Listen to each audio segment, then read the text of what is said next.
జీవితంలో ఒక్కసారైనా చేయాల్సిన యాత్ర చార్ధామ్. లతగారి ఆధ్వర్యంలో సంప్రదించండి.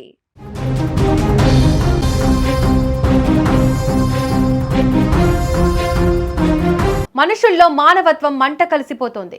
స్నేహితులే కదా అని నమ్మి వెళ్తే వారే యమపాశాలై వెంటాడారు. చిత్తూరు జిల్లా పుంగనూరు నియోజకవర్గంలో చోటు చేసుకున్న ఒక దారుణ ఘటన ఇప్పుడు సంచలనం సృష్టిస్తోంది. చౌడేపల్లి మండలం బోయకొండ సమీపంలోని పక్షిరాజుపురం అడవిలో ఒక వ్యక్తిని అత్యంత కిరాతకంగా హతమార్చారు. తమిళనాడు రాష్ట్రం గుడియాతం ప్రాంతానికి చెందిన గాంధీ తన 5 ఏళ్ల కుమారుడు సందీప్తో కలిసి ఇక్కడికి వచ్చాడు. అయితే ఆదివారం రాత్రి మద్యం సేవించేందుకు గాంధీని అతని స్నేహితులు అడవిలోకి తీసుకెళ్లారు. అక్కడ మద్యం మత్తులో తలెత్తిన వివాదం చిలికి గాలివానలా మారి చివరకు గాంధీ హత్యకు దారితీసింది. గాంధీని స్నేహితులే కొట్టి చంపినట్లు అనుమానాలు వ్యక్తమవుతున్నాయి. ఈ ఘటనలో అందరినీ కలిసివేసిన అంశం ఏమిటంటే ఆ పసివాడి వేదన. తన తండ్రిని కిరాతకులు కొడుతుంటే ఆ 5 ఏళ్ల బాలుడు సందీప్ ఏమీ చేయలేక చూస్తూ ఉండిపోయాడు. కళ్ళెదుటే తన తండ్రి ప్రాణాలు పోతుంటే ఆ చిన్నారి ఏమీ చేయలేక విలవిలలాడాడు. నిందితులు అక్కడి నుండి పారిపోయిన తర్వాత కూడా ఆ బాలుడు భయంతో ఎక్కడికి వెళ్ళలేదు. రాత్రంతా చలిలో తన తండ్రి శవం వద్దే ఏడుస్తూ ఉండిపోయాడు. తెల్లారిన తర్వాత ఆ పసివాడు అడవిలో నుంచి బయటకు వచ్చి పక్షిరాజుపురం అంగన్వాడీ కార్యకర్తకు విషయం చెప్పడంతో ఈ మారణకాండ వెలుగులోకి వచ్చింది. వెంటనే సమాచారం అందుకున్న Punganur rural CI Sai Prasad, Chowdapalli SI చిన్నారెడ్డప్పలు సంఘటనా స్థలానికి చేరుకుని విచారణ చేపట్టారు. ఈ హత్య వెనుక వివాహేతర సంబంధం కోణముందని స్థానికులు చెబుతున్నారు.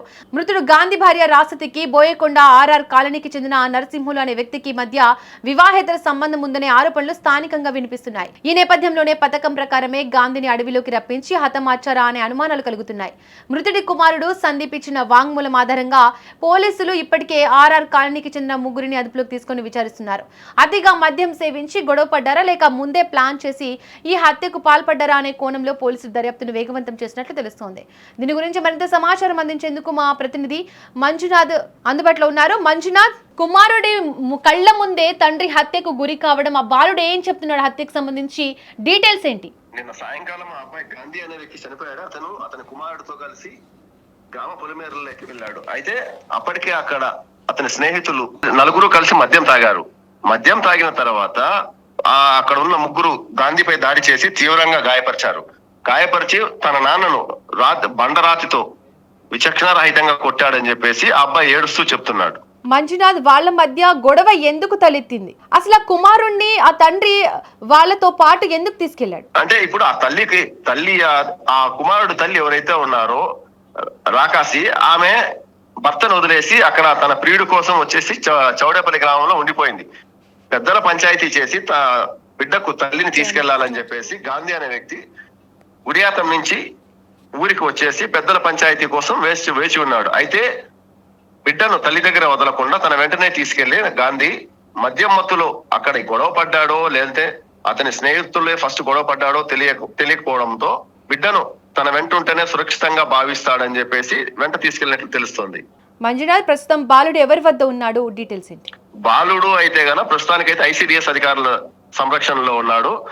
ఈ రోజు ఉదయం బాలుడు రాత్రి నుంచి తండ్రి మృతదేహం వద్ద ఉండి ఏడుస్తూ సరే ఆకలిగా ఉందని చెప్పేసి సుమారు 1.5 కిలోమీటర్ అటవీ ప్రాంతం నుంచి మెయిన్ రోడ్లోకి రావడంతో అక్కడ వెళ్తున్న వాహనాలన్నీ ఆపాడు. అయితే ఏ వాహనం ఆపకపోవడంతో ఒక ద్విచక్ర వాహనదారుడు అబ్బాయిని ఆపి ఇక్కడ ఎందుకున్నావు అంటే నాకు ఆకలి అవుతుందని చెప్పడంతో అతను తీసుకెళ్లి చౌడేపల్లిలోని అంగన్వాడీ కేంద్రంలో వదలగా అక్కడ అంగన్వాడీ టీచర్ ఆ బాలునికి అన్నం పెట్టిన తర్వాత ఎందుకు ఏడుస్తున్నావు అంటే మా నాన్నని ఇక్కడ ఈ విధంగా చంపేశారు, ఇట్లా అడవిలో ఉన్నాడు అని చెప్పేసి వచ్చి రాని మాటలతో చెప్పడంతో ఆ అంగన్వాడీ టీచర్ వెళ్ళి స్థానిక పోలీసులకు ఫిర్యాదు చేయడంతో స్టేషన్ లోని CISIలు సంఘటనా స్థలానికి చేరుకొని విచారించారు. ఆ బాలుడిని రక్షణ కోసం తల్లిని సంప్రదించగా తల్లి ప్లస్ ఆమె ప్రియునితో ఇద్దరు పరారీలో ఉండగా ప్రస్తుతం బాలుని బాధ్యత ICDS అధికారులు తీసుకున్నారు.